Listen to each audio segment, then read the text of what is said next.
Friends, എല്ലാവർക്കും നല്ലൊരു സുപ്രഭാതം ആശംസിക്കുന്നു. ഇന്ന് ഞാൻ ഉണ്ടാക്കാൻ പോകുന്ന കറി പാലക്ക് വെച്ച് മുരിങ്ങക്കായ കറിയാണ് ഉണ്ടാക്കുന്നത്. അതിനായി ഫസ്റ്റ് ഞാൻ 2 മുരിങ്ങക്കായാണ് എടുത്തിരിക്കുന്നത്. ഇത് 2 എണ്ണം കുറച്ച് എണ്ണയിൽ വെച്ച് ഒരു ഹാഫായിട്ട് ഫ്രൈ ചെയ്തെടുക്കുക. അതിനുശേഷം ഇതിനായിട്ട് 1 കെട്ട് പാലക്കാണ് ഞാൻ വാങ്ങിച്ചിരിക്കുന്നത്. അത് വെള്ളം നന്നായി തിളപ്പിച്ച് അതിനുശേഷം ഈ ഇല നന്നായി കഴുകി വൃത്തിയാക്കിയതിന് ശേഷം ജസ്റ്റ് തിളപ്പിച്ച വെള്ളത്തിലിട്ടിട്ട് എടുക്കുക ചെയ്യേണ്ടത്. അത് നമ്മൾ ബോയിൽ ചെയ്യരുത്, അപ്പോഴേക്കും അതിൻ്റെ കളറൊക്കെ മാറും. സോ അത് ജസ്റ്റ് നമ്മൾ നന്നായി വെള്ളം തിളപ്പിച്ച് അതിനകത്തേക്ക് ഇട്ടിട്ട് ഇത് ഒരു 10 മിനിറ്റ് ഇത് തണുപ്പിക്കാൻ വെക്കണം. അല്ലെങ്കിൽ മിക്സിയിൽ അടിക്കുമ്പോൾ മിക്സിയുടെ കവറ് ലിഡ് തെറിച്ച് പോകും. അതുകൊണ്ട് ഇത് കുറച്ച് തണുത്തതിന് ശേഷം നമ്മളിത് നന്നായി മിക്സിയിൽ അരച്ചെടുത്തു. പിന്നെ വേണ്ടത് കുറച്ച് സവാള, 2-3 വെളുത്തുള്ളി, പിന്നെ കുറച്ച് പച്ചമുളക്, പിന്നെ കുറച്ച് ഇഞ്ചി. ഇത്രയും സാധനങ്ങളാണ് ഞാൻ എടുത്തിരിക്കുന്നത്. ഇനിയിപ്പോൾ ഇത് മുരിങ്ങക്ക വറുത്ത് കോരിയത് 2 എണ്ണം ഞാൻ എടുത്തിരിക്കുന്നത്. വറുത്ത് കോരി വെച്ചിരിക്കണം. പിന്നെ ഇനി ഇതിൻ്റെ ഇൻഗ്രീഡിയൻസ് എങ്ങനെ ചേർക്കണമെന്ന് നോക്കാം. ഞാനിത് ഒരു ചീനച്ചട്ടി വെച്ചതിനകത്ത് കടുക് വറുത്തു. ഇനി കുറച്ച് സവാള, പച്ചമുളക്, വെളുത്തുള്ളി, പിന്നെ നമ്മളെടുത്ത് വെച്ചിരിക്കുന്ന ഇഞ്ചി. ഇത് ജസ്റ്റ് ഒന്ന് ഫ്രൈ ആകുന്നത്. ഇതൊരു ഏകദേശം ഫ്രൈ ആയി വരുമ്പോൾ നമ്മൾക്ക് ഇതിനകത്തേക്ക് ഗരം മസാല ചേർക്കേണ്ടവർക്ക് ഗരം മസാല ചേർക്കാം. അല്ലാത്തവർക്ക് ഞാൻ അങ്ങനെ മസാല പൊടിച്ച് വെച്ചിട്ടുണ്ടാകും. അല്ലെങ്കിൽ ഞാൻ ഇതിൽ ചേർക്കേണ്ട സാധനങ്ങളൊക്കെ ഇങ്ങനെ ഇത് തക്കോലം ഒരു 2-3 ഗ്രാമ്പു,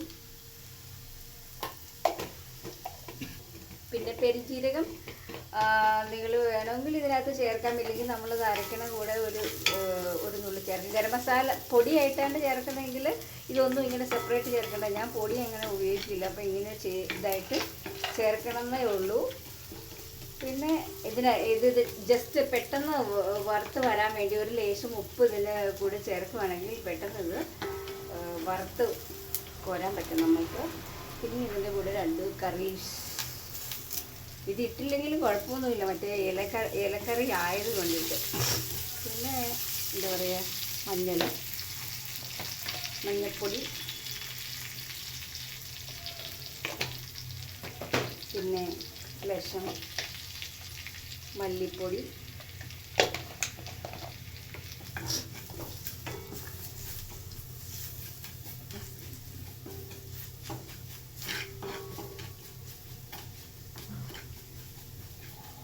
നന്നായിട്ടൊന്ന് ഫ്രൈ അല്ല, ജസ്റ്റ് ഇതിനകത്ത് വരുന്ന ഈ പൊടികളുടെ മണമൊക്കെ ഒന്ന് മാറി, പച്ചമണം മാറി നന്നായിട്ടൊന്ന് വരാൻ. ഇനി ഇതിൻ്റെ കൂടെ നിങ്ങൾക്ക് എത്രമാത്രം ആവശ്യത്തിന് എരിവ് ആവശ്യമുണ്ടോ അത്രമാത്രം മുളക് പൊടി ഇടുക. ഞാനിത് കാശ്മീരി ചില്ലിപ്പൊടിയും പിന്നെ എരിവുള്ള കുറച്ച് മുളകും കൂടെ പൊടിച്ചെടുത്തിരിക്കുന്നതാണ്. അപ്പോൾ എനിക്ക് കുറച്ച് എരിവ് മതി, അതുകൊണ്ട് ഞാൻ കുറച്ച് മുളക് പൊടിയേ ചേർക്കുന്നുള്ളൂ. പിന്നെ ഇതിനകത്ത് കൂടാതെ 2 പച്ചമുളക് ഞാൻ ചെറുതായി അരിഞ്ഞിട്ടുള്ളതുകൊണ്ട് എരിവ് കൂടുതലായിരിക്കും. സോ ഇതിന് എരിവ് അധികം വേണ്ടാത്ത കൊണ്ടിട്ട് ഞാൻ കുറച്ച് മുളകേ ചേർത്തുള്ളൂ. ഇതിങ്ങനെ ആ പൊടിയെല്ലാം ഒന്ന് നന്നായിട്ട് എണ്ണയിലൊന്ന് മൂത്ത് വന്നു കഴിഞ്ഞതിന് ശേഷം നമുക്കിതിനകത്തേക്ക് നമ്മൾ ഫ്രൈ ചെയ്ത് വെച്ച് മുരിങ്ങക്കോലിടുക. നന്നായിട്ടൊന്ന് വരണ്ട് വരുന്ന പോലെ ഒന്ന് ആക്കി വെക്കുക. ഇതിന് ശേഷം നമുക്ക് ഇനി ഇതിൻ്റെ കൂടെ വേണമെങ്കിൽ തക്കാളി ഇഷ്ടമുള്ളവർക്ക് ഒരു തക്കാളിയും കൂടെ അധികം പുളിയില്ലാത്ത തക്കാളി ഇതിനകത്ത് ഇടുവാണെങ്കിൽ ഒന്നും കൂടി ടേസ്റ്റ് ഉണ്ടാവും. എനിക്ക് തക്കാളി അത്ര ഇഷ്ടമല്ലാത്തതുകൊണ്ട് ഞാൻ തക്കാളി ഇതിന് ഉപയോഗിക്കാറില്ല. തക്കാളി ഇട്ടാലും നല്ലതാണ്. നമുക്കിത് ഏകദേശം ഒരുപാട് കരിഞ്ഞു പോകാൻ പാടില്ല. അപ്പോൾ ഇനി നമുക്കിതിനകത്ത് നമ്മൾ പാലക്ക് അരച്ച് വെച്ചിരിക്കുന്നത് ചേർക്കാം. നന്നായിട്ട് കുറച്ച് വെള്ളം ഒഴിക്കുക.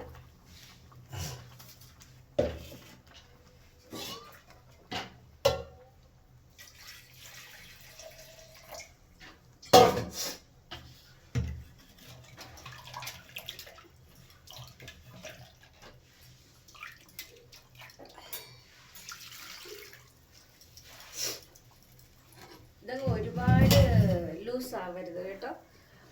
ഒരു ഒരു കുഴമ്പ് പരുവത്തിലിരിക്കും. എന്നിട്ട് നമുക്കിത് ചപ്പാത്തിയുടെ കൂടെയോ ബ്രെഡിൻ്റെയോ ഒക്കെ കൂടെയോ.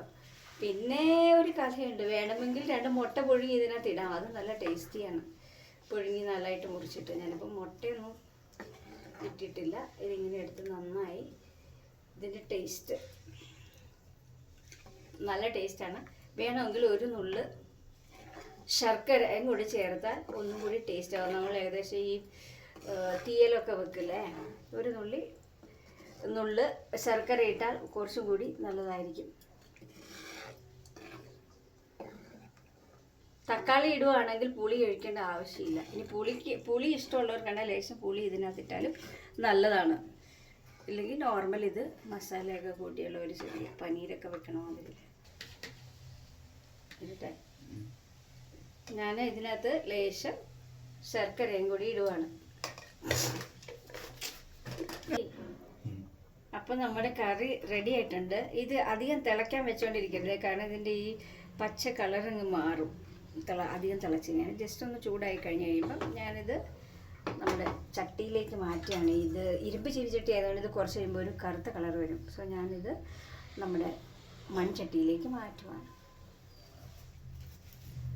അപ്പോൾ എല്ലാവർക്കും നല്ലൊരു ദിനം ആശംസിക്കുന്നു.